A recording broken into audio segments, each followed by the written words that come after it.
Yo, what is up, PK fam? My name is Nonstop Parkour, and today, people have been asking for it. Well, not today, people have asked me a couple days. Never mind.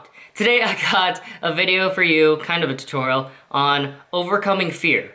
Part 2, actually. If you haven't seen part 1, you definitely need to check that out. I'm gonna be referencing things from my part 1 of overcoming fear, and I kind of, like, hint at things I will be talking about in this video in the first one, so check those out. Link will be in the description below, but let's get to it. Overcoming fear, part 2. So a quick recap on part 1 of overcoming fear, like the first step, is just putting in the work, which is doing progressions, adjusting your environment, learning all of the easier variations of the move, also called progressions. And the next step to overcoming fear is just very simple, like just noticing that you need to be confident when you're training. And if you didn't hear that, be confident! Now, I know this is like a huge thing that's easier said than done, but I need to just explain to you guys a couple things. So being confident is just, like, you guys know what confidence is. It's like just saying, okay, I believe in myself. I'm going to land these moves, and I'm not gonna get hurt. Like, I'm gonna be positive about this training session. So the opposite of confidence is fear, or being scared of stuff. So when I'm training just with a couple of friends and someone wants to throw a really crazy move, but they end up not going for it, they're just like, they end up saying something along the lines of, this move is just too scary. Now that's the first thing that I want to clarify that helps me like overcome a lot of really scary moves. All moves from a backflip to a triple congainer have the same fear, which to me means the same amount of fear. And that fear isn't fear of that specific move, it's fear of the consequences that might happen if you don't land the move. Just like having the common fear of heights, most people aren't afraid of the height itself, but the consequences that might happen at that height. And then there's, of course, those like people that actually do have a fear of heights. I forget what it's called. According to Wikipedia, acrophobia is an acrophobia, but that's just a completely different subject. That's like having a literal fear of a certain move. But anyway, you gotta stop saying that this move is scary or this move is scarier than another move. All moves, to me, at least in my philosophy, have the same amount of fear, and it's the consequences that would happen if you don't land the move, not the move itself. This is actually how I ended up throwing congainers. You guys know that congainers are like notorious for being extremely mentally scary because like you're gainering over something. But as soon as I started thinking to myself, I'm not scared of the congainer itself, I'm scared of the consequences that might happen if I don't land it. That's also what I thought about a backflip. So they have the same amount of fear, I just need to do I just need to put in the work, and then that fear should go away all the same. And that's exactly what happened. So that's the first thing you need to realize. It's not a fear of the move, a fear of the consequences of not landing the move. So you have the same fear for all the moves, which means no move is scarier than the other. It's just about putting in the work. Now, again, whenever I say put in the work, I'm talking about putting in the work to do the progressions beforehand, which was explained in part 1 of overcoming fear. I kind of like to think of it as a test, even though, ew, I'm bringing up school, but whatever. For a test, if you don't put in the work to study for that test, like right before you get it, like, and the teacher's passing it out and things like that, you start to feel really nervous because you haven't studied, you haven't done anything. You don't know if you know anything on that test, whether you'll be able to just guess or what will happen. This is the equivalent of like going outside and wanting to throw a backflip on your first day of training. But just like not studying for a test, you haven't put in any work, you haven't done any progressions, you haven't gone to a gym or anything like that. So just like you're nervous for a test that you didn't study for, you'd be scared of not landing a move which you didn't work for. And then on the opposite side of the spectrum, people who have just been training for a long time, so they have a lot of experience under their belt, or people who just work really hard with all of the time that they have, me included, not trying to brag, but you're bound to have less doubt because you put in so much work. It's like actually studying so much for a test. You're like, man, I just studied so freaking much. I did all of this work. I have to know at least most of the questions. Now we're gonna be optimistic and say you put in 400 hours of work just doing progressions and things building up to a backflip.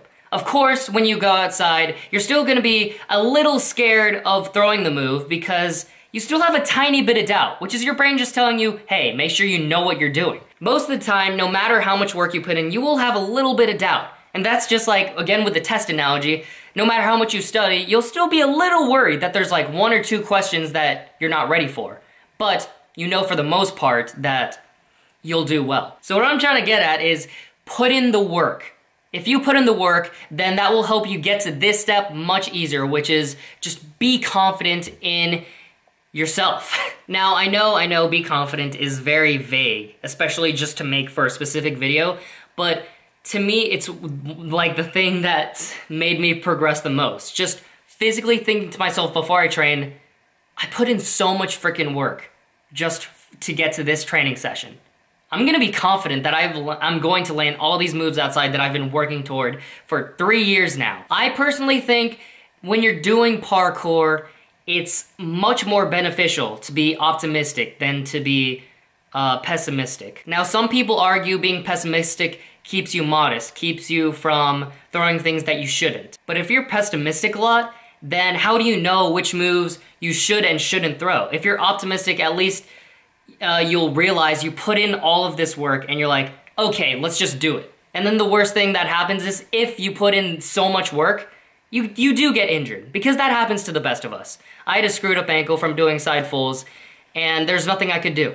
You'll get injured, you just have to face that fact, and if it's a move that you really want, then you just have to do it. Be confident in your skills. The last thing I want to just kind of clarify is being confident that you're gonna land. It's really, really weird, because when you very first start training, because I remember this, I was sure when I first started, because I was scared of what might happen, that I had to perfectly throw my arms behind me like this, make sure I didn't slouch my back down so that I was just losing height. I had to make sure that I threw my arms all the way up. I had to make sure I didn't whip my head back, all of these things.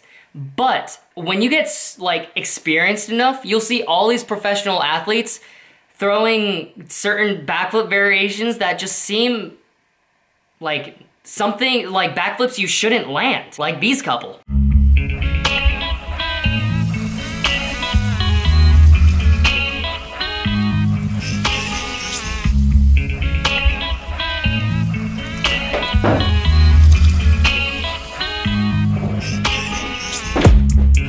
To break down basically how I ended up throwing those backflips, which I've like never thrown before, FYI, just for this video. Before making this video, whenever I throw moves, my brain would basically say, like, subconsciously, because I don't really think about it, you put in all of this work, you have that muscle, and my dog is scratching at the door. You have all of this muscle memory. You can throw this backflip and still make the rotation, even if you don't do the right thing with your arms, which is what I was focusing on specifically, not using my arms correctly. So obviously for a backflip, you bring them back, you bring them up for optimal rotation. But things that also give you rotation are the power in your legs, your tucking, everything else. I kind of told myself that even if I don't use my arms correctly, those other things that give me my backflip will work just as hard and still get me around. Okay, I want to go back to the chair. So, to rephrase what I was saying just in that other room, I was confident that I was going to land because of all the work that I put in, even if I don't use some of my body parts correctly. And with that example, the test analogy, that's kind of it that I have wanted to say for this part of overcoming fear. I have a couple more parts coming out, so you should definitely subscribe for that. But again, this is a very philosophical episode of overcoming fear. The first one, part 1, was very tangible. Like, there's specific things you can do. This one is more of like a mindset that you should have, or I think you should have. So I guarantee that there are gonna be a couple people getting pissed, like, this doesn't help me in any way, but for the few that it does help, I am really happy, and I hope that this helps you progress faster. Testing this, blah, blah, blah, blah, blah. Yeah, I think that's it. So I guess ending notes, just to sum it all up, being confident and how easy it is for you to be confident really depends on how much work you put in beforehand. I think self-esteem has a little bit to do with it, but not as much as if you actually go out before you want to learn, before you want to just throw a backflip and do those progressions and put in the work. But then after you do put in the work, actually just think to yourself, I need to be confident. I need to believe that, like, even if some things go wrong, I studied or put in enough work that all the other things will just make up for it. All the other things that I'm doing right will just make up for it. So next time you go out to train, just think to yourself, okay, all that work I put in just in the past, I have to apply that. I put in the work, let's actually use it now. And that is it for this video.